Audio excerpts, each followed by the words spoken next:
Hello, welcome to Ashton's Tech Support. This video doesn't really have a tech-related focus. It's mainly a focus on my tech story. The purpose of this video is just to tell you why I'm qualified to be talking to tech or talking about tech to you. So my technology story begins when I was very young, about, I want to say, kindergarten to first grade. My family had a laptop in the kitchen table.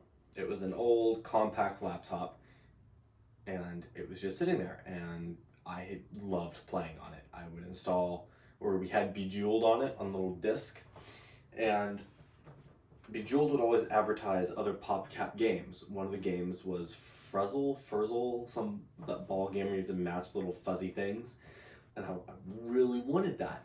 So I got the tutorial, I played it, and then the tutorial ended. So I figured out if I reset the time on the computer and deleted all files related to that, and then completely reinstalled Bejeweled, that would delete all the PopCap files, I'd be able to play it again. So that kind of started my thought process. Kindergarten, first grade, we had iMacs at our school, and we had a technology course that you'd go to once a week. So that really started picking up my interest. I also had an iPad. Yes, I was an iPad kid.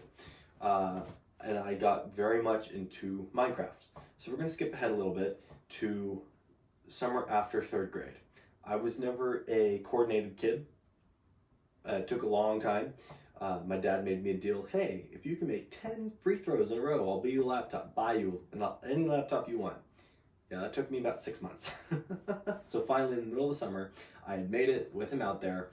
He saw it. We went to the Apple store, and I got a 2013 mid 13-inch MacBook Air. And the first thing I did was try to download Minecraft, and it didn't work. No mas. After Minecraft, I realized, okay, I'm really good at Pocket Edition. That's what I love. And in the early days of Pocket Edition, you couldn't change your Minecraft skin. So there was a hack around. If you got a device or an application on your Mac and called iExplorer, you could go and edit the files that were on your iPhone. So I would go and edit the app files of Minecraft and change my skin color, or just avatar.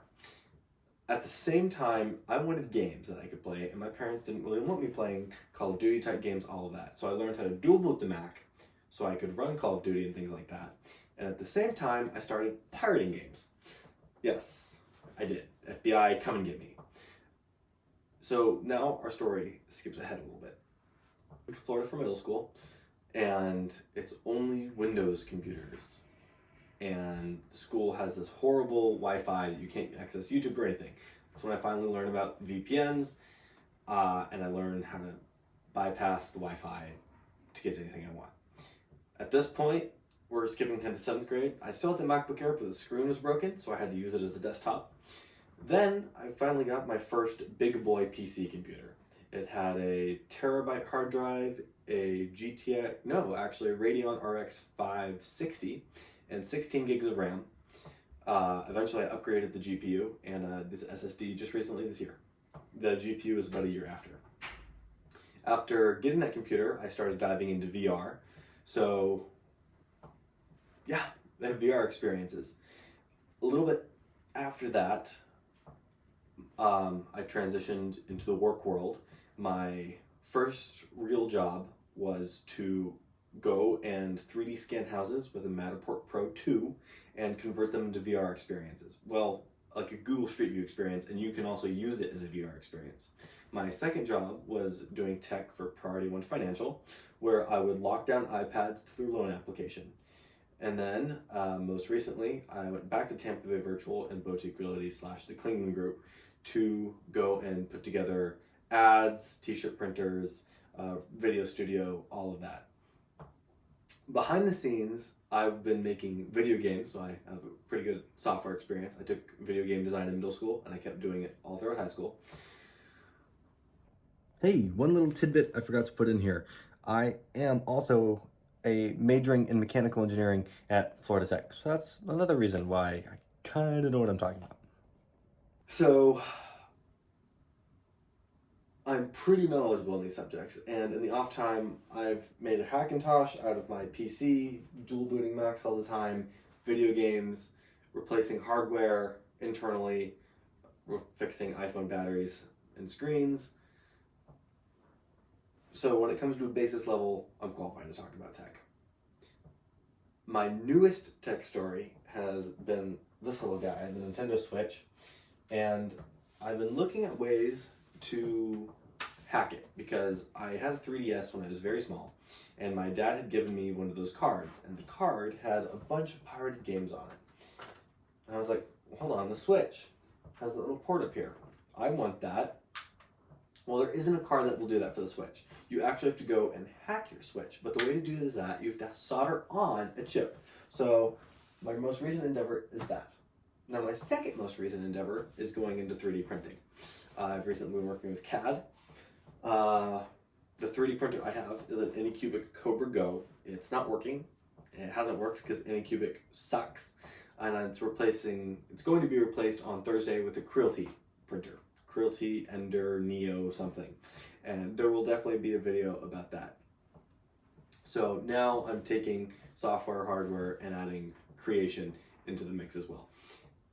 I'm decently qualified to talk about tech on this channel. I've also had a lot of experience with software. I mean, not software, smart home stuff. The most popular video on the channel has been the smart home tech channel, or the smart home video with surround sound with 4 echoes. I have smart lights. I can tell Alexa to turn the ceiling red. Alexa, turn ceiling red. And she will. Alexa, turn ceiling white. Wow, now she doesn't want to. Alright, let me go and fix that. So, yeah, I am qualified to talk to you. That was my quick version of my tech story. Sorry today isn't really a techie video. The day after that, let's see, this is coming out Wednesday. Thursday's when I get the printer. So Friday, you will get a printer review or unboxing and setup for Creality. On Thursday, which for you is tomorrow, you will be getting a rant on Anycubic's horrible printer and customer support. Thank you so much for watching this video. If you for some reason liked hearing me talk about my life tech story, if you're not already, please subscribe. If you have any questions about anything tech related, comment down below. Toodles.